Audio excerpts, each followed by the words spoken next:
और हमारा तो नारा है ना, रोजी रोटी सस्ती होगी, दवा पढ़ाई मुफ्ती होगी। हमारे किसानों को इसी लखीमपुर की पावन धरती के ऊपर उनके ऊपर गाड़ियां चढ़ाई गई थी, तो ये बदला हमारे किसान ने 2024 में ले ही लिया। बिल्कुल पटेल जी, आपने बहुत अच्छा क्वेश्चन किया। ये जनहित का क्वेश्चन है, गरीबों के लिए क्वेश्चन है, मजदूरों के लिए क्वेश्चन है, स्वास्थ्य से जुड़ी क्वेश्चन है। जब से भारतीय जनता पार्टी के 9.5 साल लगभग पूरे होने वाले हैं, स्वास्थ्य विभाग ही वेंटिलेटर में चला गया। ऐसे देखा जाए, हम लखीमपुर खीरी के अंतर्गत हैं और लखीमपुर खीरी में हमारी विधानसभा जो है धौरहरा, क्या धौरहरा की सीट समाजवादी के खाते में ही रहेगी या कांग्रेस के खाते में जा सकती है? अभी तो राष्ट्रीय नेतृत्व दोनों पार्टियों के या जो गठबंधन की जितनी पार्टियां होंगी उनकी राष्ट्रीय नेतृत्व बैठेगी, जो उनकी एक टीम बनती है, कमेटी बनती है, वो लोग निर्णय लेंगे। नमस्कार दोस्तों, मैं धर्मेंद्र पटेल यूपी ग्राम क्रांति न्यूज में आप सभी का स्वागत करता हूं।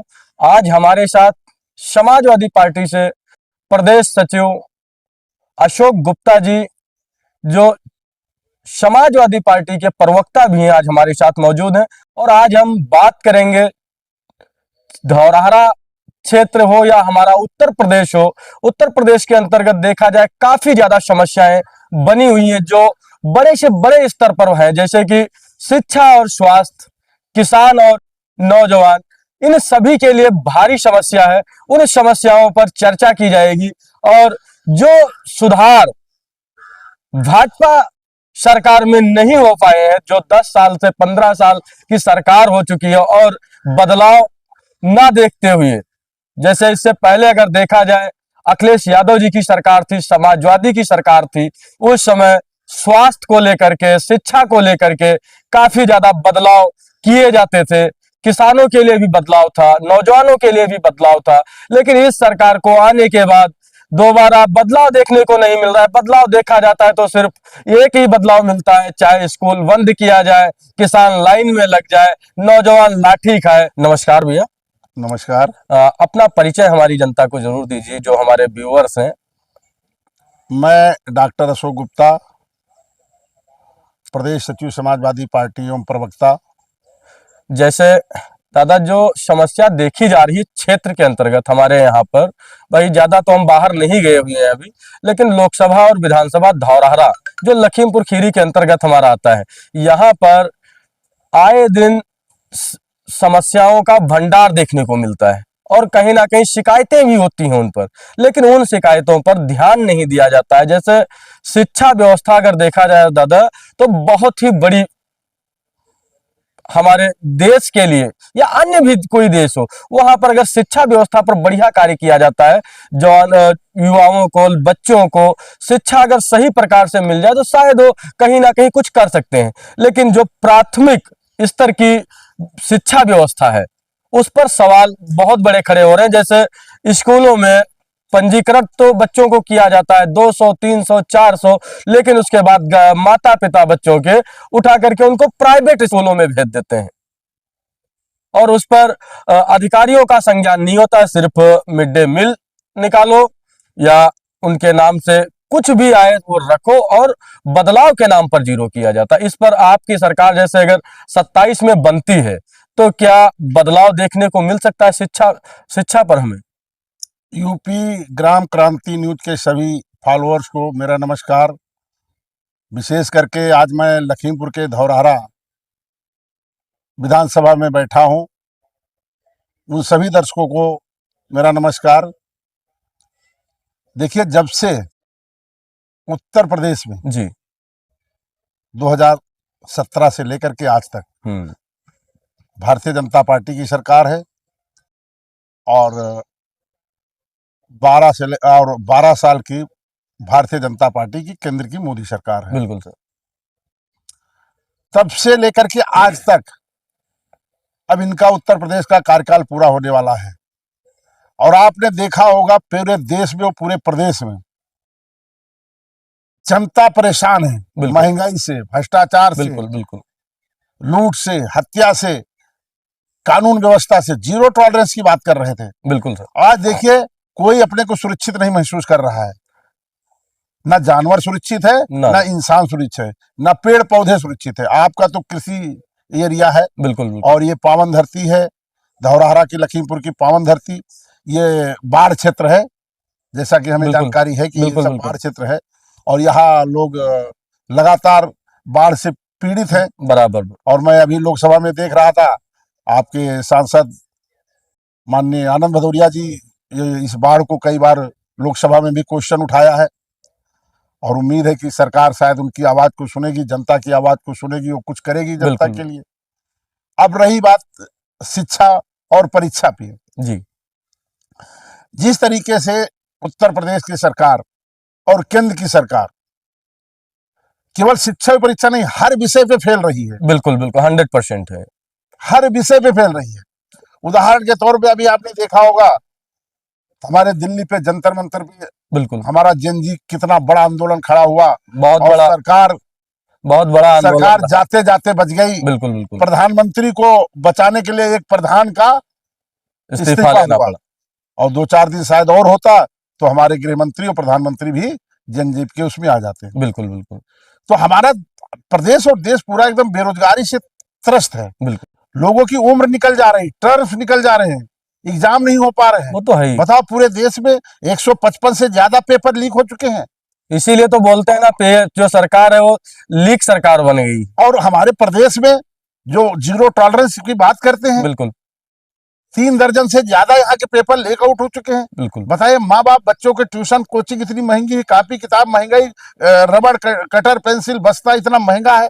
माँ बाप बेचारे, मान लो उनके 2 बच्चे हैं, स्कूल की फीस इतनी महंगी है। प्राइवेट है ही। स्कूल इस तरीके से हावी है जो मतलब धन उगाही में लगे हैं। और हमारे परिषदीय स्कूल का क्या कहना है? जब से योगी जी की सरकार बनी है, एक भी स्कूल, शायद हम जहां बैठे हैं वहां भी एक परिषदीय स्कूल बिल्कुल, मेरे सामने है। मैं चाहूंगा कैमरामैन इस परिषदीय स्कूल को दिखा दे, क्या जर्जर कंडीशन है। बिल्कुल, बिल्कुल, तो ये हाल है उत्तर प्रदेश के। उत्तर प्रदेश में एक भी बिल्डिंग, जब से ये योगी सरकार आई है, डबल इंजन की सरकार आई है, बिल्कुल। एक भी परिषदीय स्कूल नहीं बने हैं।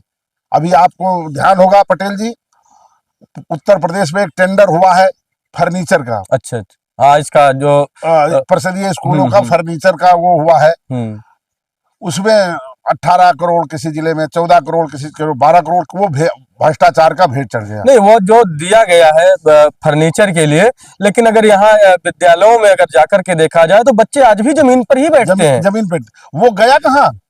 वो पैसा कहाँ गया? बच्चों के फर्नीचर का पैसा कहाँ गया? हम लोगों ने तो अखबार में पढ़ा कि 18 करोड़ किसी जिले में, किसी में 12 करोड़, किसी में 14 करोड़। बिल्कुल, तो बड़ा ऊपर से नीचे तक के इसमें हुआ और हमारे बच्चों का बैठने का हक मारा गया और छीना गया। अभी बहुत जगहों पर विद्यालयों में देखा गया कि कंडीशन ऐसी बनी हुई है कि जल भराव इतना ज्यादा है कि बच्चे जाकर के उसी में गिरते हैं, उनको चोटें भी लगती हैं। कुछ विद्यालय हमारे क्षेत्र में भी हैं जहां पर उनकी क्लासरूम में भी पानी भर जाता है।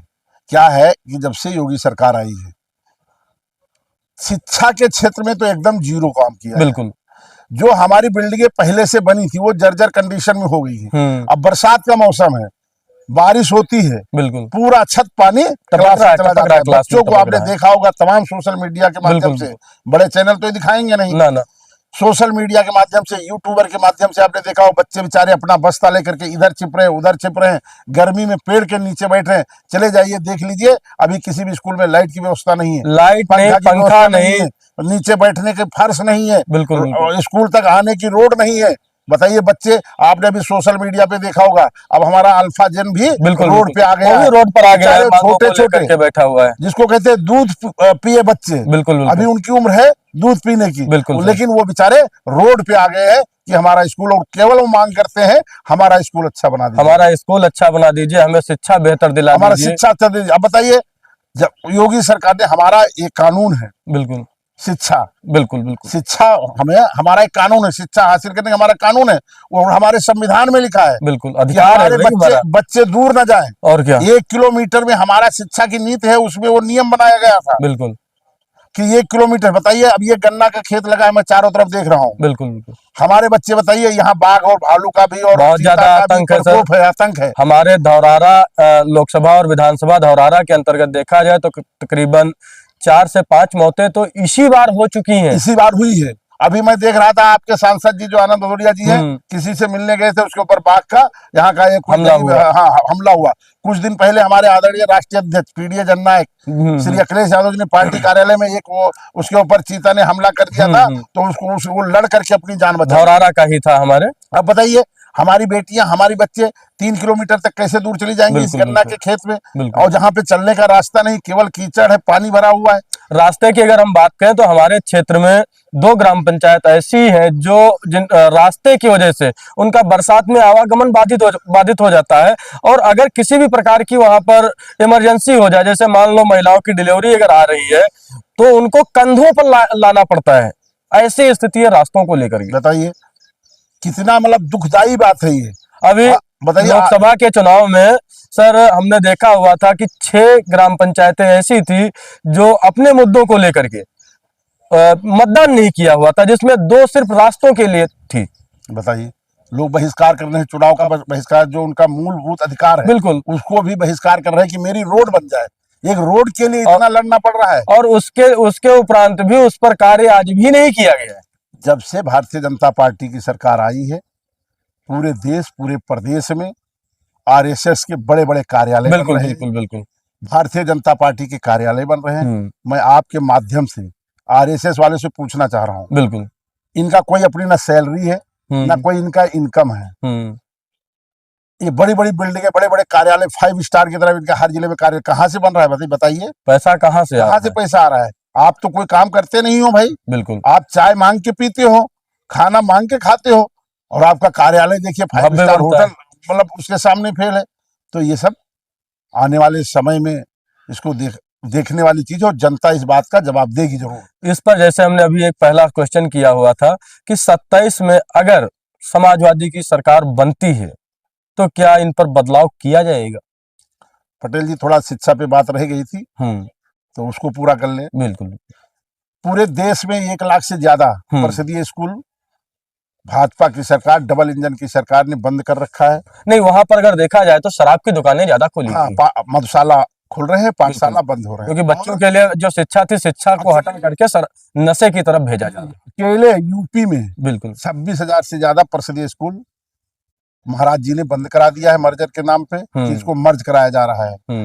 और केवल योगी जी के क्षेत्र गोरखपुर में 500 से ज्यादा परिषदीय स्कूल बंद कर दिए गए हैं।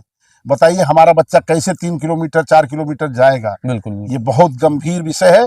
इसमें नौजवान को सोचना पड़ेगा, हमारे किसानों को सोचना पड़ेगा, हमारे लोगों को सोचना पड़ेगा।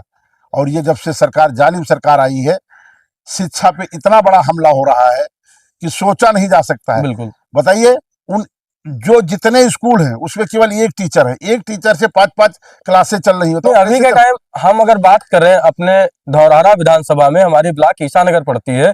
ईसानगर ब्लॉक के अंतर्गत 3 विद्यालय ऐसे हैं जिसमें टीचर ही नहीं है। है ही नहीं टीचर। बताओ, और स्कूल खुलता है, खोलता कौन? स्कूल खुलता है तो उसमें दूसरे विद्यालय से टीचर भेजा जाता है। अब आप बताइए 6, 7, 8 की जो क्लास है, बच्चों को बोला जाता है 4 से लेके 8 तक, कक्षा 4 से 8 तक अगर बच्चों की तैयारी बढ़िया से हो जाए तो बच्चे आगे कुछ कर सकते हैं। लेकिन यहीं पर अगर देखा जाए 6, 7, 8 के विद्यालय में टीचर ही नहीं है। आता भी है तो 1 टीचर आता है। क्या 1 टीचर तीनों क्लास को संचालित कर सकता है? देखिए सबसे पहले ध्यान देने वाली बात है कि उन स्कूलों में बच्चे किसके जाते हैं? उन स्कूलों में बच्चे जाते हैं गरीब के, बिल्कुल, दलित के, बिल्कुल, पिछड़े के, मजदूर के, किसान के बच्चे जाते हैं पढ़ने। उसे बड़े बड़े अधिकारियों के बच्चे नहीं हैं, बड़े बड़े नेताओं, विधायक, मंत्रियों के, बड़े बड़े व्यापारियों के बच्चे नहीं हैं। बिल्कुल, गरीबों के बच्चे जाते हैं जो फीस नहीं दे सकते हैं। बिल्कुल। और ये जब से ये सरकार आई है उसका एक मंशा है, यदि आप पढ़ोगे तो सवाल करोगे। बिल्कुल, हाँ, पढ़ोगे तो सवाल करोगे, अनपढ़ रहोगे तो फिर अंधभक्त बनकर के रहोगे। तो पढ़ोगे तो सवाल करोगे, फिर आप रोजगार मांगोगे। बिल्कुल, अभी आपने देखा रोजगार पे कितना बड़ा जनता स्तर पे पूरे देश में, पूरे प्रदेश में आंदोलन चल रहा है, अभी भी चल रहा है। बिल्कुल बंद नहीं है। समस्या समाधान नहीं है, समस्या का समाधान नहीं, समस्या का समाधान नहीं। तो हमारी शिक्षा नीति पूरी तरीके से फेल है। एक भी बिल्डिंग इन्होंने नहीं बनाई है, एक भी रोड इन्होंने नहीं बनाया है। समाजवादी सरकार में शिक्षा को बढ़ावा देने के लिए 20 लाख लैपटॉप बिल्कुल बांटे गए थे, वितरण किया गया था। कन्या विद्या धन 30,000 रुपया दिया जाता था, जिससे मतलब जो इंटर पास लड़की है आगे की पढ़ाई के लिए वो 30,000 रुपया पाती थी, अपना एडमिशन लेना, कॉपी किताब लेना, ड्रेस लेना, वो पैसा आता था काम में, ताकि वो आगे पढ़ सके। तमाम हमारी बहनों को, बेटियों को साइकिल दी गई थी समाजवादी सरकार में। आज वो सारे योजना है, वो लैपटॉप आज भी चल रहे हैं, आज भी चल रहे हैं लैपटॉप, आज भी चल रहे हैं। हमारी सरकार ने आधुनिकीकरण बनाने के लिए शिक्षा को पिछले सरकार से लेकर के आज तक के काम किया है, बिल्कुल, है ना। तो हमारी सरकार, यदि आपका एक क्वेश्चन था कि 2027 में आप क्या करोगे, बिल्कुल 2027 में जिस दिन पीडीए की सरकार बनेगी उसी दिन 100 दिन के अंदर सबसे पहले जनगणना करा करके काम, आपने सुना होगा हमारे राष्ट्रीय अध्यक्ष जी ने कहा है, बिल्कुल बिल्कुल सुना है, माननीय राष्ट्रीय अध्यक्ष श्री अखिलेश यादव जी ने कहा है कि 3 महीने में जनगणना करके आपको दे देंगे, महंगाई खत्म करेंगे। महंगाई पर देखा जाए अभी चाय भी पीने के लोगों को बांधे पड़ गए। देखिए त्योहार आ गया है, चीनी का रेट बढ़ गया, 60-70 रुपया किलो हो गया, बताइए 70-80 का रेट हो रहा है किलो वाली चीनी। एक तो वैसे वो 35-40 में भी महंगा, गन्ना आप किसान का सस्ता खरीदोगे, इधर के आप बढ़ा नहीं रहे रेट। बिल्कुल, चीनी का जब वो व्यापारी के घर में चला जाता है तो ये सब सरकार की मिलीभगत है। बिल्कुल, योगी सरकार जनता को लूटने में लगी है पूरी तरीके से। किसी भी क्षेत्र में आप उठा के देख लीजिए, कोई काम नहीं हुआ है। केवल शिक्षा ही नहीं, आप किसान के क्षेत्र देख लीजिए, आज धान आपके यहाँ देखो लहलहा रहा है। बिल्कुल बिल्कुल, वो खाद के लिए, यूरिया के लिए, डीएपी के लिए, पोटाश के लिए वो गन्ना हमारा तड़प रहा है। बिल्कुल बिल्कुल, लाइट नहीं आ रही है। कल से मैं आप ही के क्षेत्र में हूँ, धौरारा में रुका हूँ। हमारे यहाँ एक शानदार और जानदार नेता हमारे अजय सिंह जी हैं जी, जो यहाँ से चुनाव की तैयारी भी कर रहे हैं और जनता के बीच में बने हुए हैं। बिल्कुल, अब ये उनका भाग्य तय करेगा, हमारे राष्ट्रीय अध्यक्ष जी का जो सर्वे हो रहा है वो तय करेगा। बिल्कुल, और तो मैं उन्हीं के, शायद उन्हीं का ये बाग है, उसमें बिल्कुल उन्हीं का ही है। और मैंने उनसे काफी जानकारी यहाँ क्षेत्र के बारे में ली। तो किसान यहाँ का, और यहाँ का नहीं पूरे प्रदेश का किसान यूरिया नहीं पा रहा है, लाइट नहीं आ रही, पानी कैसे गए, बारिश स्लो है। बिल्कुल बिल्कुल, सूखा पड़ने के कागार में, सरकार के पास सूखा की कोई व्यवस्था नहीं, बिजली की कोई व्यवस्था नहीं। बिजली समाजवादी सरकार में किसानों को 22 घंटा बिजली दिया जाता था और यूरिया, खाद, पोटाश की भरमार थी। नहीं, लाइन लगा, एक चीज है कि यहाँ पर बिजली तो है लेकिन आपका फोन चार्ज नहीं होगा। बताइए, वोल्टेज ही नहीं आ रहा है। 11,000 लाइन तो लगी हुई है, बाबा जी कोई दिखता ही नहीं है, लेकिन को दिखता नहीं। महाराज जी तो पीडीए को अभी कल मैं देख रहा था, पी से पाकिस्तान आया। बताइए 90% हमारा पीडीए है। बिल्कुल बिल्कुल, और उस 90% का हमारे महाराज जी अपमान कर रहे हैं और कह रहे हैं पी से, पीडीए का पी से पाकिस्तान बता रहे हैं। गलत, उनको चुनाव आया पाकिस्तान याद आ रहा है, उन्होंने जनता के लिए तो कोई काम किया नहीं। आप हमारे 90%, अरे महाराज जी पीडीए का पी होता है पिछड़ा। बिल्कुल बिल्कुल, बार बार हम आपको बता रहे हैं महाराज जी, आप पिछड़े का, दलित का, अल्पसंख्यक का आप अपमान मत करिए। बिल्कुल, उन्होंने आपको प्रदेश की सबसे ऊंची कुर्सी पे बैठाया। बिल्कुल, 10 साल आपके पूरे होने वाले, आपने किसानों के लिए कुछ नहीं किया है। आज किसान हमारा लाइन में लगा है। बिल्कुल, वो जब यूरिया लेने जाता है, खाद लेने जाता है, डीएपी लेने जाता है, तो वहाँ पुलिस की लाठी मिलती है। बिल्कुल, लाठी सारा किसान का हक, किसान की खाद आप ब्लैक कर दे रहे हैं। वही प्राइवेट दुकानों पे खादें मिल जाती हैं, लेकिन वहां पर होता यह है कि मान लो हमको चाहिए सिर्फ यूरिया और डीपी चाहिए, लेकिन उसके साथ में एक पैकेट लगा दिया जाता है किसानों के लिए, लेना है तो लो अन्यथा भाड़ में जाओ। अब आप बताइए, जिस किसान का पैकेट है, ये पोटास हो गया या कुछ और भी, एक और लो, वो जो प्राइवेट है अनिवार्य है, वो लेना अनिवार्य है। प्राइवेट आती है वो लेना अनिवार्य है। अब इनकी दुकान तो सरकार की ही है, क्योंकि वो रजिस्टर्ड हुआ, सरकारी बना दिया उसको दुकान को, तो वहां पर खाद तो मिल जाती है, लेकिन वो खाद जो 266 रुपया 50 पैसे की कुछ आती है, वो लेकर के 600 रुपए की मिलती है, 1200 रुपए की मिलती है। अब आप बताइए, जिसके पास 300 रुपया हो, उसको यूरिया की जरूरत है, पोटास की जरूरत ही ना हो, तो क्या करेगा पोटास को लेकर के? अब पैसा नहीं है तो जाओ किसी सेठ के पास से पैसा लेकर के आओ, फसल कटे, फसल कटने के बाद फिर उसी को फसल दे दो जाके। तो जब से भारतीय जनता पार्टी की सरकार आई है आपने देखा होगा पहले कट्टा आता था 50 किलो का, बिल्कुल उसका मात्रा घटता जा रहा है, 45 किलो कर दिया गया, 45 किलो कर दिया, 40 किलो कर दिया और रेट बढ़ा दिया। रेट बढ़ रहा है, वजन कम पड़ रहा है। किसान के गन्ना का रेट आप नहीं बढ़ा पा रहे हो, पैसा समय से नहीं दे पा रहे हो, बिल्कुल। धान का रेट नहीं बढ़ा पा रहे हो, गेहूं का पैसा नहीं, एमएसपी आप नहीं दे पा रहे हो किसान को। बिल्कुल, और आप बिल्कुल। ही का क्षेत्र है जहाँ किसानों पे गाड़ियां चढ़ाई गई थी। हाँ, लखीमपुर खीरी के अंतर्गत लखीमपुर की खीरी बात है। में गृह राज्य मंत्री, बिल्कुल। वो भी महाराज है, टेनी महाराज जी हैं, उनके बेटे ने चढ़ाया था। हाँ, और आज जब देखिए तब वो जाते हैं आराम से, जेल चले जाते हो, फिर टहलते बाहर चले आते हैं। ये कौन सा कानून है? हमारे किसानों को इसी लखीमपुर की पावन धरती के ऊपर उनके ऊपर गाड़ियां चढ़ाई गई थी। तो ये बदला हमारे किसान ने 2024 में ले ही लिया। बिल्कुल बिल्कुल सांसद तो 100% आपने लिया। बदल दिया, दो सांसद हमारे क्षेत्र के थे, दोनों सांसद को बदल दिया। भाई पीडीए का जनता है, बिल्कुल बदल करके दिखा दिया है। बिल्कुल बिल्कुल। और महाराज जी, आप गरीब किसान पीडीए पे बहुत आक्रामक मत होइए, अपने अहंकार से उनको मत परेशान करिए। 2024 में यही पीडीए ने आपको हाफ किया है और 2027 में यही पीडीए आपको साफ करके रहेगा। बिल्कुल। तो अहंकार तो रावण का नहीं चला है, तो आपका क्या चलेगा महाराज जी? एक पीडीए का बेटा, एक पिछड़ा का बेटा, पिछड़ों को हक दिलाने के लिए, न्याय दिलाने के लिए जब पीडीए की बात करता है तो आप उसको पाकिस्तानी बता देते हो। पिछड़े का बेटा जब मंदिर में जाता है पूजा करने तो आप उसको मंदिर धुलवाते हो, बिल्कुल, आप बिल्कुल। मुख्यमंत्री आवास धुलवाते हो।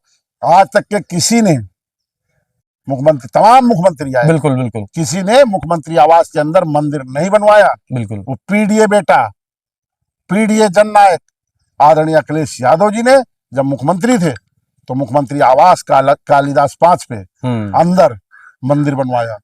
बताइए, ये धर्म के ठेकेदार हैं, ये धर्म के ठेकेदार ये क्या करेंगे बताइए? हमारे ब्राह्मणों को मार रहे हैं, बटकों को मारा गया, बिल्कुल। हमारे शंकराचार्य को मौनी अमावस्या के दिन गंगा स्नान करने नहीं दिया गया। बिल्कुल। इससे बड़ा पाप क्या हो सकता है? और आप सब नौजवान हैं, आपने देखा होगा अयोध्या में, अयोध्या हमारी जानी जाती थी, दुनिया में जानी जाती थी, दुनिया में तीनों लोक में पहचानी जाती थी प्रभु श्री राम के नाम से। इन लोगों ने प्रभु श्री राम के नाम पे कई बार वोट बनाए, मांगे, सरकार बनाई। भाई बराबर एक कंटिन्यू जो सरकार बन रही है, बन तो उन्हीं के नाम से रही है, उन्हीं का खजाना लूट लिया। अरे प्रभु राम को भी नहीं छोड़ा आपने। हजारों करोड़ रुपया, 20,000 करोड़ रुपया से लेके प्रभु श्री राम के खजाने से आप विधायक मंत्री खरीदोगे, बिल्कुल आप आरएसएस के कार्यालय बनवाओगे। ये पीडीए की जनता, ये राम भक्त, ये होने नहीं देंगे। आप ये बताइए, तो राम मंदिर बनवाने में आरएसएस और भाजपा का क्या योगदान है? कोई नहीं। क्या योगदान है भाई? ये तो सब अंग्रेजों के गुलाम थे, मुखबर थे, इनका तो कोई योगदान नहीं है। बताइए, पूजा पाठ तो हमारे साधु संत महात्मा करेंगे। बिल्कुल बिल्कुल। वहां इनका क्या हक है भाई? आरएसएस वाले लोग बताइए, वहां अखाड़ा बना लिए हैं प्रभु श्री राम के दरबार में, सब आरएसएस के लोग भरे हुए हैं। बिल्कुल बिल्कुल। असली चोर को पकड़े नहीं रहे, छोटे छोटे गुनाहगारों को पकड़ा, बड़े गुनाहगारों को पकड़ नहीं रहे। उसका चोरी का तार गुजरात तक के है। बिल्कुल। और 2027 में जब पीडीए की सरकार बनेगी तो राम भक्तों को वही दिखाया जाएगा कि देखिए कौन कौन सत्य क्या है, सत्य क्या है, असत्य क्या है। जब हमारे आदरणीय राष्ट्रीय अध्यक्ष श्री अखिलेश यादव जी ने इस बात को अपने एक्स पे लिखा तो चंपत राय जी जो पीएमओ से आते हैं, बहुत खास है पीएमओ के, तो उन्होंने कहा नहीं नहीं नहीं, ये हमारा ऑडिट चल रहा है, ये सब झूठ है, ये सब वो है। फिर चंपत राय जी मीडिया के सामने तो आते हैं, मीडिया को देखते हुए तुरंत भगाने लगते हैं, आने लगते हैं। वो अब उन्होंने देखा क्या नाटक किया, मौन धारण कर लिया। हाँ, जवाब न देना पड़े, मौन धारण। आज माननीय प्रधानमंत्री जी क्यों नहीं बोल रहे भाई? क्यों उन्होंने बचे? प्रधानमंत्री जी भूमि पूजन करेंगे, प्रधानमंत्री जी प्राण प्रतिष्ठा करेंगे, प्रधानमंत्री जी ध्वजारोहण करेंगे, प्रधानमंत्री जी ट्रस्ट बनाएंगे। तो चोरी हो गई तो प्रधानमंत्री जी क्यों नहीं बोल रहे हैं भाई? बोलना चाहिए इस पे, क्योंकि जब सारी चीजें आपने किया हुआ है तो उस पर आपको मौन धारण नहीं करना चाहिए। और वैसे तो उनको प्राण प्रतिष्ठा करने का कोई हक अधिकार नहीं है। हमारे देश में, हमारे प्रदेश में एक से एक तपस्वी, बिल्कुल एक से एक राम भक्त, तमाम साधु संत पड़े हैं। बिल्कुल। और इसी वजह से तमाम शंकराचार्य लोग हमारे नहीं आते। शंकराचार्य कोई मठाधीश नहीं होता है, वो धर्म का सम्राट होता है। बिल्कुल। अरे हमारे शंकराचार्य, जब हमारे देश पे, हमारी पृथ्वी पे किसी प्रकार की आफत आती है तो अपने मंत्रों से, जापों से हमारे शंकराचार्य उस कष्ट को काटने का काम करते हैं। वो शंकराचार्य का आपने अपना अपमान किया, मौनी अमावस्या के दिन नहाने नहीं दिया। उसके साथ साथ ये भी तो देखा गया था सोशल मीडिया पर कि जो रामायण में राम का किरदार निभाए हुए थे, शायद उनको भी उस समय दर्शन करने नहीं दिया गया था। अच्छा, जो सांसद जी जो रामायण के सांसद हैं, कहाँ मेरठ से, मुरादाबाद से हैं। अच्छा अच्छा, उनको भी दर्शन करने नहीं दिया करने गया था उस समय, जिस समय बाकी लोग गए हुए थे भाजपा के, अरे लेकिन तो भाई, उन्होंने बहुत बड़ी आपत्ति जताई थी इस चीज की। उन्होंने तो केवल किरदार निभाया था, जो असली राम है उन्हीं को लूट लिया, तो किरदार वाले की कहाँ बिल्कुल बख्शेंगे भाई। जो असली राम है उनको नहीं बख्शे, तो किरदार वाला तो अभी देखिए, आपने देखा होगा इनके राष्ट्रीय अध्यक्ष जी आए थे, हनुमान जी को हाँ, भेष बना के किरदार उनको नचा रहे थे सामने, और तो और उसकी जो मेहनताना थी हमारे हनुमान जी की, उसकी वो भी नहीं दी, उनकी भी मेहनताना भी नहीं मेहनताना भी नहीं दिए। तो देखिए, भारतीय जनता पार्टी इतनी बड़ी असफल सरकार कोई अभी तक बनी नहीं है, और आने वाले 2027 में उत्तर प्रदेश में और तमाम राज्यों में चुनाव होने जा रहा है। ये डरे हुए हैं, बिल्कुल। सहमे हुए हैं, प्रधानी का इलेक्शन नहीं करा पा रहे हैं। आपने हाँ, देखा होगा, प्रधानी का इलेक्शन देखिए नहीं करा, धीरे धीरे लेट होता जा रहा है। समय से नहीं करा पाए, तो इनका एक डरी हुई कानून व्यवस्था यहाँ जीरो है। कानून व्यवस्था यहाँ कुछ है ही नहीं, कोई सुरक्षित है ही नहीं। अभी आपने देखा होगा, लखनऊ में खुलेआम गोलियां चल रही थी, बिल्कुल। है कोई अभी दो अपनी चार दिन पत्नी को पहले मार रहा है, कोई अपने पत्नी गोली मार रहा है, बिल्कुल बिल्कुल कोई अपने भाई को मार रहा है, कोई किसी निर्दोष को मार रहा है। इस तरह से गूंज लखनऊ में गोलियों की तड़तड़ाहट सुनाई पड़ती है। लेकिन सरकार, ये अहंकारी सरकार को समझ में नहीं आ रहा है।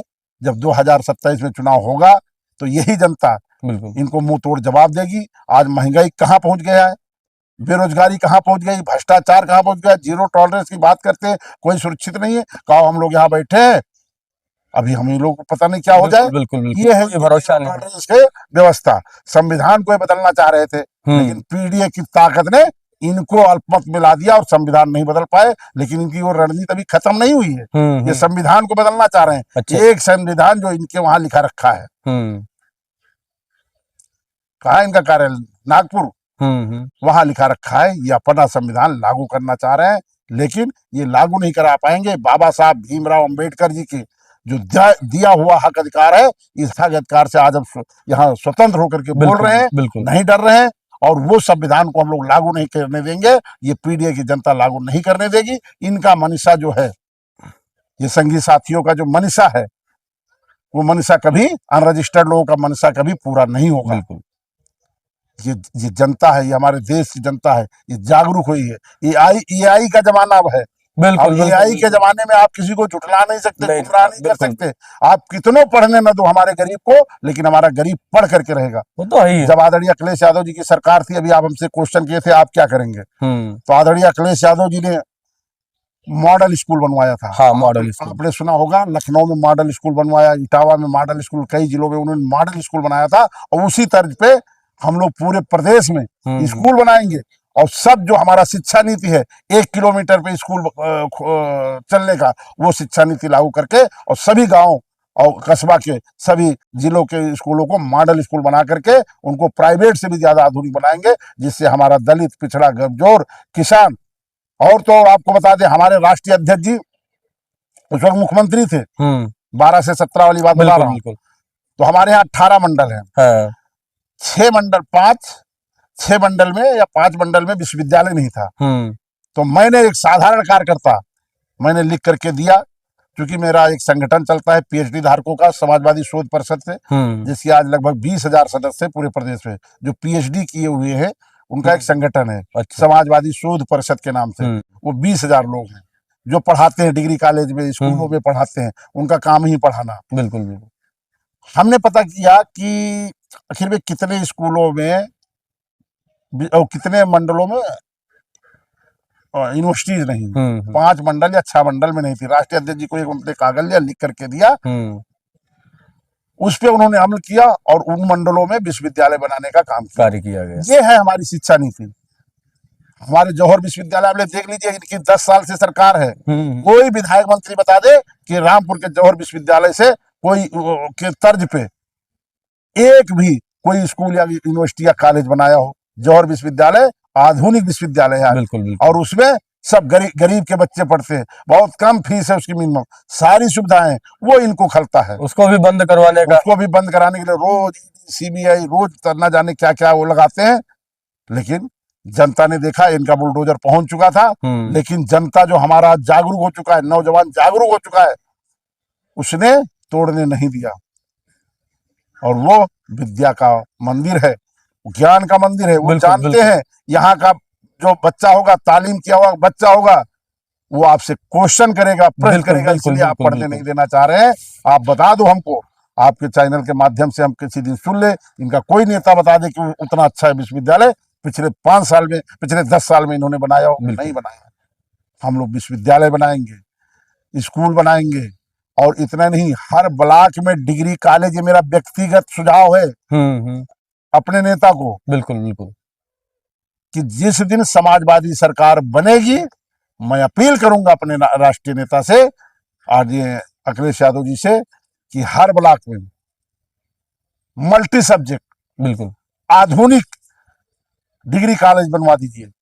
बने हैं, और बनाइए, और आधुनिक बनाइए। बिल्कुल। उससे क्या होगा, जब हमारे हर ब्लॉक पे एक बड़ा डिग्री कॉलेज हर सब्जेक्ट का, तो गरीब का बच्चा लखनऊ, नोएडा, दिल्ली जाना नहीं पड़ेगा। बिल्कुल, बिल्कुल। वो अपने भागना घर नहीं के पड़ेगा, बगल में घर रह पढ़ लेगा। करके अच्छी खासी शिक्षा ले जो सकते हैं। शिक्षा जो लखनऊ के बच्चे ले सकते हैं, नोएडा के बच्चे ले बिल्कुल, सकते हैं, वो हम, ये कौन सा ब्लॉक है, ईशानगर ब्लॉक है। ईसानगर के ब्लॉक को भी हम देना चाहेंगे। बिल्कुल, और उसमें डायरेक्ट इनडायरेक्ट लाखों लोगों को रोजगार मिलेगा। वो तो मिलेगा ही जब मिलेगा। पढ़ा लिखा, भाई टीचर तो होगा, पढ़ा लिखा होगा, बिल्कुल, आकर के वहां पढ़ाएगा। पढ़ा लिखा आदमी जागरूक होता है, ज्यादा बिल्कुल, जागरूक होता है। बिल्कुल। मान लो वहां रोड नहीं हो, चिट्ठी लिखेगा कि हमारे ब्लॉक में रोड नहीं, हमारे स्कूल के सामने रोड अच्छी नहीं बनी, रोड बनेगी, वो जनप्रतिनिधियों को लिखेगा, बिल्कुल, तो अच्छी रोड बनेगी। वहां पे कापी किताबें की दुकान लोग खोलेंगे, बिल्कुल। प्राइवेट स्तर पे बहुत होटल खोलेंगे। बिल्कुल, तो बिल्कुल। डायरेक्ट इनडायरेक्ट हमारे ब्लॉक स्तर पे भी क्वालिटी एजुकेशन दे करके हम लोग शिक्षा को बढ़ावा देंगे, और जिससे हमारा ये जो नौजवान है, बेरोजगार है, अच्छी शिक्षा पाए, अच्छी तालीम पाए, और हमारे देश के सबसे ऊंची कुर्सी पे वो भी बैठे। ये समाजवादियों का विचारधारा है, बिल्कुल। कि झोपड़ी में रहने वाला देश की सबसे बड़ी पंचायत में जाके बैठे और वहां जनता की आवाज उठाए। जैसे आपने अभी देखा, शिक्षा व्यवस्था पर काफी ज्यादा लंबी चर्चा हमारी हुई है। अगर आपके क्षेत्र में विद्यालयों में किसी भी प्रकार के अनियमितताएं पाई जाती हैं, कुछ भी गड़बड़ी अगर है वहां पर, बिल्डिंग को लेकर के समस्या हो रही है, शिक्षकों को लेकर के समस्या हो रही है, तो आप किस जगह से देख रहे हैं वहां से कमेंट जरूर कीजिए, और अपने क्षेत्र की समस्या को जरूर दर्शाइए वहां पर, ताकि कहीं ना कहीं इन चीजों को देखते हुए उसका सुधार सरकार जल्द से जल्द करने का कार्य करे। दूसरा सवाल है स्वास्थ्य को लेकर के। हमारे लखीमपुर खीरी में अगर देखा जाए, एक भी डॉक्टर दिल का नहीं है। दूसरी चीज, अगर हम अपने ब्लॉक में अगर गौर करके ध्यान दें, हमारी सामुदायिक स्वास्थ्य केंद्र खमरिया पड़ती है, और खमरिया में एक डॉक्टर कान का नहीं है, नाक का नहीं है, हड्डी का डॉक्टर नहीं है, लेडीज डॉक्टर नहीं है। आप ही बताइए कि इस क्षेत्र में, हमारा जो क्षेत्र है तकरीबन 2.5 से 3 लाख की आबादी कम से कम है। 1.5 लाख की आबादी तो हमारे ईसानगर जो ये प्राथमिक स्वास्थ्य केंद्र है इसके अंतर्गत आता है। यहाँ पर भी नहीं, लोग अब यहाँ से खमरिया जाते हैं, जिनको कान में अगर दर्द हो तो उसके लिए वो जिले पर जाएंगे, तो उससे बेहतर तो उनको वही है, कहीं प्राइवेट में जाकर के हम दवा ले क्यों जाए वहां पर। दूसरी चीज, अगर वो डॉक्टर के पास पहुंच भी जाते हैं कैसे भी करके, तो उनके लिए पर्ची अलग से बना दी जाती है, क्योंकि उनके पास सरकारी दवा ही नहीं है। पटेल जी, आपने बहुत अच्छा क्वेश्चन किया। ये जनहित का क्वेश्चन है, गरीबों के लिए क्वेश्चन है, मजदूरों के लिए क्वेश्चन है, स्वास्थ्य से भी क्वेश्चन है। जब से भारतीय जनता पार्टी के 9.5 साल लगभग पूरे होने वाले हैं, स्वास्थ्य विभाग ही वेंटिलेटर में चला गया है। अब जो एम्बुलेंस आपके सरकार ने चालू किया था, वो सब बंद पड़े हैं। उन एम्बुलेंसों को देखा जाता है, कहीं पर लकड़ी भरी जा रही, कहीं पर वो फल भरे जा रहे हैं, और कहीं पर तो वो खड़ी है। और बहुत जगहों पर तो ऐसा देखा गया है कि पेशेंट गया उसमें, तो उसके द्वारा उसको धुलवाया जा रहा है। तो मैं बता तो रहा हूँ, स्वास्थ्य विभाग ही वेंटिलेटर पे है। बिल्कुल। और ये समस्या केवल ईसानगर की नहीं, पूरे प्रदेश की है। आप तो अभी हार्ट की बात कर रहे थे, मेरा अजय सिंह जी से अभी बात हो रही थी, इधर जो बाढ़ एरिया है उधर की बात बता रहे थे। अरे यहाँ तो जुकाम बुखार खांसी के भी डॉक्टर नहीं, दवा नहीं उपलब्ध है। बिल्कुल। उधर CSC PSC भी नहीं है, उनको दवा लेने के लिए यहाँ खमरिया आना पड़ता है, उनको लखीमपुर जाना पड़ता है यहाँ खमरिया भी खांसियों के लिए। तो इसी मामले में हमारे अजय सिंह जी शायद यहाँ कैंप भी लगवाने वाले हैं, शायद चलवा भी रहे हैं या चलाएंगे। वो बता रहे थे, मैं गरीबों के लिए यहाँ कैंप लगवाऊंगा। और रही बात अब स्वास्थ्य की बात पे, देखिए पूरा प्रदेश, हर विभाग भ्रष्टाचार का भेंट चढ़ा है। जो स्वास्थ्य मंत्री जी हैं उनको कुछ पता ही नहीं है कि हमारे विभाग में क्या हो रहा है। आज हमारा, आप बताइए, इतनी महंगाई होगी, दवा इतना महंगा हो गया, जांचें इतनी महंगी हो गई, किसान बेचारा कैसे जाएगा लखनऊ, कैसे जाएगा दिल्ली। उसके उसके लिए हमारे आदरणीय राष्ट्रीय अध्यक्ष जी ने आईटीसीटी, इतना मेदांता हॉस्पिटल खुलवाया। आईटीसी, हालांकि थोड़ा मेदांता भी महंगा है, उसको भी यदि मौका मिला हुआ तो उसको राष्ट्रीय अध्यक्ष जी कुछ करते उसमें भी। लेकिन सुविधा है कि आईटीसीटी लखनऊ में बन रहा था, कैंसर इंस्टीट्यूट लखनऊ में बन रहा था, कि हमारे लोगों को कहीं दूर ना जाना पड़े, कि मतलब हमको साउथ इंडिया जाना पड़े या दिल्ली जाना पड़े कैंसर के लिए, हार्ट के लिए। हार्ट, भाई हार्ट का केवल हमारे लखनऊ में एक लारी हॉस्पिटल है सरकारी, उसमें इतनी भीड़ रहती है कि आम आदमी को नंबर पे आना ही मुश्किल है। उसकी स्पेस कम है, बिल्कुल उसका स्पेस कम है, जिसकी वजह से आम आदमी परेशान है। तो उसके लिए हमारी सरकार, जब समाजवादी सरकार थी, पीडीए की सरकार थी, आदरणीय अखिलेश यादव जी ने वहाँ कैंसर इंस्टीट्यूट बनवाया। हार्ट का बन रहा था, उसको भी योगी जी ने सब बंद कर रखा है। सारे जिले में ट्रामा सेंटर समाजवादी बनवा रहे थे। बिल्कुल। और हमारा तो नारा है ना, रोजी रोटी सस्ती होगी, दवा पढ़ाई मुफ्ती होगी। बिल्कुल, ये तो हमारा नारा है ना, बिल्कुल। समाजवादियों का नारा भैया जी ने दिया था, नेताजी ने दिया, आदरणीय राष्ट्रीय अध्यक्ष पीडीए जननायक श्री अखिलेश यादव जी दे रहे हैं, और यही नारा को आने वाली पीढ़ी भी उठा रही है। बिल्कुल। तो दवा पढ़ाई, रोजी रोटी सस्ती होगी, दवा पढ़ाई मुफ्ती होगी, ये तो हमारा नारा है। और जो ये दवा फ्री, 1 रुपया का पर्चा किसी ने बनवाया था, तो श्रद्धेय नेताजी ने कहा था 1 रुपया का पर्चा कटाओ, जितनी दवा हो सब फ्री ले जाओ, चाहे यहाँ दवा कराना हो, चाहे विदेश में जाना हो। आदरणीय नेताजी के, अखिलेश यादव जी के पीरियड में ये दवा सब फ्री मिल रही थी। अभी के टाइम तो ये है कि आप 1 रुपए का पर्चा जरूर कटवा लीजिए, लेकिन दवा, आपको बुखार हो, चाहे सर्दी हो, चाहे जुकाम हो, चाहे पेट में दर्द हो, चाहे सर में दर्द हो, दवा सभी की एक है, क्योंकि दवा ही नहीं है। अरे आपने इसके एक नहीं, कई एग्जाम्पल हमारे हैं। और हमने अभी पिछली बार हमारे यहाँ पर जब पहली बार हमारे डीएम साहब अंजनी कुमार जी जब आए हुए थे समाधान दिवस में, हमने लिखित लेटर भी दिया हुआ था कि इस पे सुधार किया जाए, लेकिन कहीं ना कहीं सब कागजों में ही लिप्त हो जाता है। उसके बाद जब भारतीय जनता पार्टी की फाइल बहुत रंगीन है, उनकी फाइल इतनी अच्छी होती है कि आप फाइल की सुन करके, इनकी बातें सुन करके, जनता पिछले 10 साल से तो इसीलिए गुमराह हो, बातें सुन रही है, जमीनी स्तर पर कुछ देखा नहीं जा रहा है। जो लोग 1500 रुपया नहीं दे पाए, योगी जी ने सदन में कहा था कि हम 1500 रुपया महीना देंगे, किसी को नहीं दे पाए, किसी को नहीं। प्रधानमंत्री जी ने कहा था हर साल 2 करोड़ नौकरियां देंगे, 12 साल हो गए, बताओ कितने लोग नौकरी, लाठी जरूर दे दिया। हाँ, लाठियां खा रहे हैं, लाठी दे दिया, बच्चों को लाठी मिलती है, उनकी धीरे धीरे एज निकलती जा रही है। 100 दिन में काला धन लाएंगे, जनधन अकाउंट खुलवाया था, कहा था 15 लाख रुपया देंगे, वो तो बता दिए थे, जुमला था। हाँ, 15 लाख रुपया दे नहीं पाए,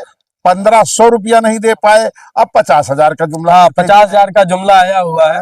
हमने उस कहा देने का वीडियो भी इस पर बनाया हुआ था कि दिल्ली का विधानसभा जो चुनाव था वो हमने कवर किया हुआ था, और उस समय वहां पर 2500 रुपया शायद महिलाओं को देने का वादा किया गया था, जो बाद में देखा गया सरकार बनने के बाद किसी को नहीं मिला और महिलाएं उग्र भी हो गई।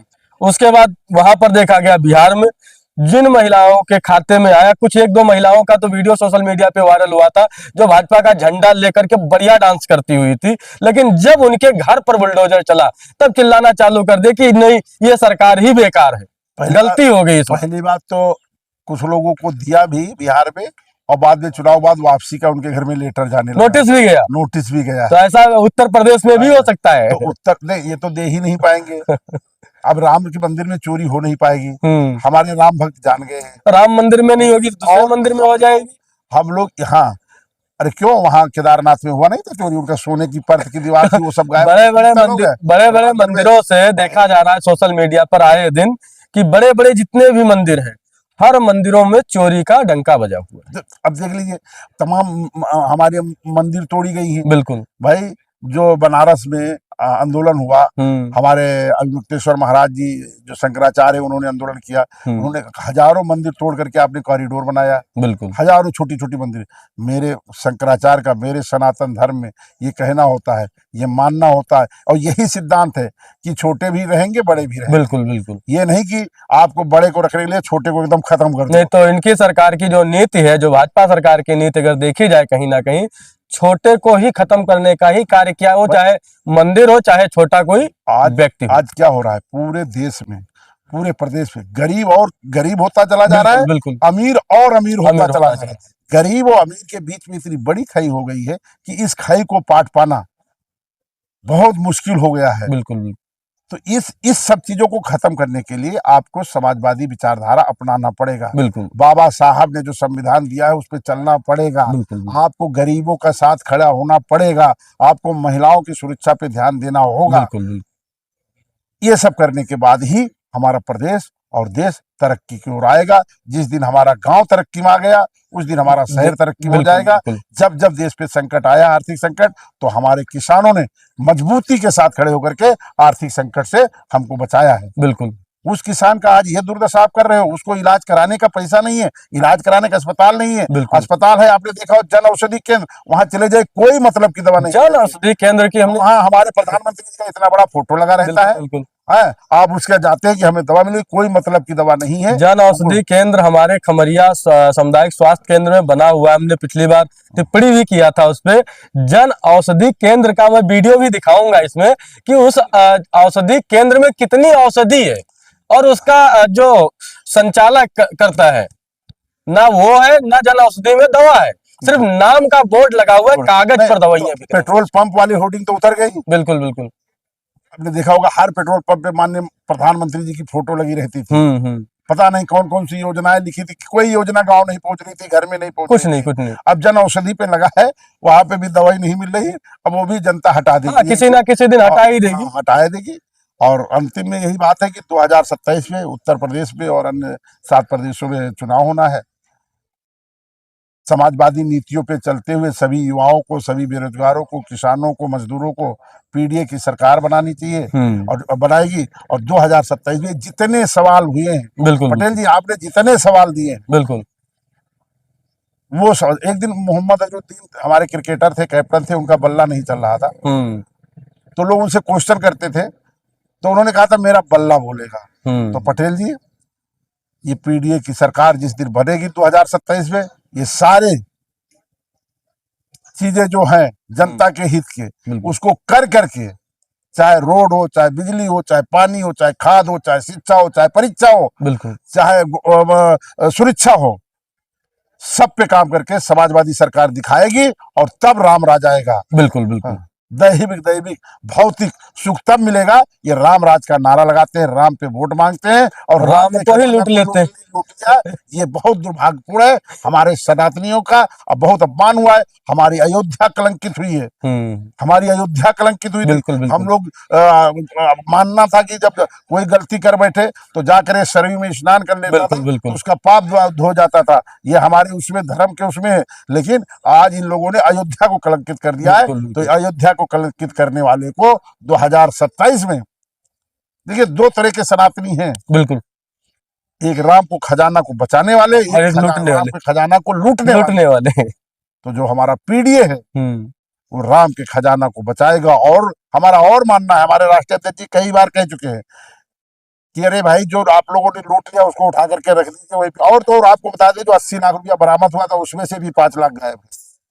वो गिनने में जो खर्च लगा था, सुनिए तो जो गिनने में जो लोगों का समय लगा था वो समय की भरपाई थी। ये प्रभु राम को जब नहीं छोड़े, बिल्कुल, जो आम जनमानस को कहाँ छोड़ेंगे, तो हम लोग तो जनता है, बिल्कुल, हमको कहाँ छोड़ेंगे। अब समय आ रहा है, सब लोग एकजुट होकर के ये अहंकारी सरकार को हटाना है और समाजवादी सरकार बनाना है। और तब हम सारे स्कूल, शिक्षा, स्वास्थ्य, रोड सब पे मतलब ध्यान दे करके इसको आधुनिक तरीके से इसको डेवलप किया जाएगा प्रदेश को। और इसके लिए हमें सभी लोगों को बढ़ करके आगे आना पड़ेगा। मेरा अगला एक सवाल है, कुछ लोगों का आया हुआ है सवाल हमें, उसमें यह है कि नेताओं का जो दल परिवर्तन होता है, इस पर क्या कहेंगे आप? देखिए हमारे राष्ट्रीय अध्यक्ष जी तो उसी दिन बोले कि जो चवन्नी थे मैंने उनको रुपया बनाया, वो भी साथ छोड़ के चले गए। बिल्कुल बिल्कुल, है ना, ना जाने कहाँ से आ गए थे। तो कुछ नेताओं का तो यही अपना काम ही है। और माननीय मुलायम सिंह सदन नेताजी ने तो नेता बनाने की फैक्ट्री थे, विश्वविद्यालय थे। बिल्कुल बिल्कुल बिल्कुल उन्होंने हजारों लाखों नेता पैदा कर दिया। बिल्कुल आदरणीय अखिलेश यादव जी लाखों हजारों युवाओं को नेता बना दिया बिल्कुल और कहा कि आप नेता बनिए और जनता की सेवा करिए, कमजोरों की मदद करिए, ये हमारा ये है। और जो भागने वाले हैं उनको रोक कौन पाएगा? बिल्कुल वो तो सही अपने निजी स्वार्थ के लिए भाग जाते हैं, उनकी अपनी स्वार्थ होती है, उनका सारा अपना मामला होता है, उससे वो भाग जाते हैं। इसको तो कैसे रोका जा सकता है? इसको तो रोकने का कुछ दिखाई नहीं पड़ रहा है। ये जनता ही इसके लिए तय करे बिल्कुल है कि मैंने आपको पियरका चाचा को, ओपी राजभर को, जयंत जी को समाजवादी गठबंधन में जनता ने जिताया था। बिल्कुल कहा था कि आप जाइए और समाजवादी गठबंधन मिलकर के सरकार बनाइए और हमारी मदद करिए, जनता की सेवा करिए। बिल्कुल लेकिन वो क्या किए? छोड़ के भाग गए। तो बिल्कुल जनता इनको सजा देगी 2027 में। बिल्कुल सही। दूसरा सवाल ये है, क्या 2027 में गठबंधन रहेगा? ये हमारे आदरणीय राष्ट्रीय अध्यक्ष पीडीएस जननायक कई मंचों से बता चुके हैं कि हमारा इंडिया गठबंधन रहेगा और इंडिया गठबंधन है और रहेगा। और 2024 में हमने इंडिया गठबंधन के माध्यम से इनको साफ कर दिया है और गठबंधन के माध्यम से इनको 2027 में साफ कर देंगे। बिल्कुल बिल्कुल। अभी जैसे देखा जाए, हम लखीमपुर खीरी के अंतर्गत हैं और लखीमपुर खीरी में हमारी विधानसभा जो है धौरहरा, क्या धौरहरा की सीट समाजवादी के खाते में ही रहेगी या कांग्रेस के खाते में जा सकती है? अभी तो राष्ट्रीय नेतृत्व दोनों पार्टियों के या जो गठबंधन की जितनी पार्टियां होंगी उनकी राष्ट्रीय नेतृत्व बैठेगी, जो उनकी एक टीम बनती है, कमेटी बनती है, वो लोग निर्णय लेंगे। बिल्कुल। और उन पे हमें छोड़ देना चाहिए अपने नेताओं पे। और आपके माध्यम से मुझे सभी साथियों से मैं अपील करूंगा, समाजवादी साथियों को, कि जिसको टिकट दे उसको आप तन मन धन से उनको जिताइए और प्रदेश की सबसे बड़ी पंचायत में भेजिए। और जब आप पंचायत में भेजेंगे तो आपके क्षेत्र का, आपके समाज का विकास होगा। बिल्कुल। और टिकट किसको मिलेगा ये तो उस वक्त कमेटी होगी, वो कमेटी जो निर्णय लेगी, हमारी राष्ट्रीय नेतृत्व जितने गठबंधन के होंगे वो निर्णय लेंगे। देखिए धौरहरा हमारे क्या कहते हैं, कभी हम ये लोकसभा नहीं जीते थे, जीत के दिखाए नहीं। तो ये पीडीए की ताकत थी, गठबंधन की ताकत थी, नहीं थी बेटी? बिल्कुल बिल्कुल, गठबंधन की ताकत। अगर गठबंधन लखीमपुर और क्या कहते हैं धौरहरा, दोनों सीट ये गठबंधन की ताकत है, जो मतलब क्या कहते हैं जीत करके दिखाए हम। तो गठबंधन है, रहेगा। ये हमारे राष्ट्रीय अध्यक्ष जी कई बार कई मंचों से बोल चुके हैं। आप लोग बने रहिए हमारे यूपी ग्राम क्रांति न्यूज चैनल के साथ। जैसे आज प्रदेश सचिव समाजवादी पार्टी के प्रवक्ता अशोक गुप्ता जी के साथ जो वार्ता हमारी इतनी लंबी आज हुई है, इसी प्रकार से हम जो भी हमारे क्षेत्र के नेता लोग हैं बैठेंगे भी, उनसे भी चर्चा की जाएगी और हमारे क्षेत्र में बदलाव होना अनिवार्य है। अगर आप सभी का समर्थन मिलता है, जो सही कार्य करे आप उसको चुनिए, ना कि जाति पात भेदभाव को देख करके आप वोट कीजिए। अपने वोट का सही से मतदान कीजिए और देख करके कीजिए कि किस व्यक्ति को हमको वोट देना है। क्या वो व्यक्ति हमारे बीच आ सकता है, हमारी समस्याओं को सुलझा सकता है? अगर ऐसा नहीं कर सकता है, वैसे व्यक्ति को आप वोट ना दे करके नोटा का बटन जरूर दबाएं और मतदान जरूर करें अपना। जय हिंद, जय भारत।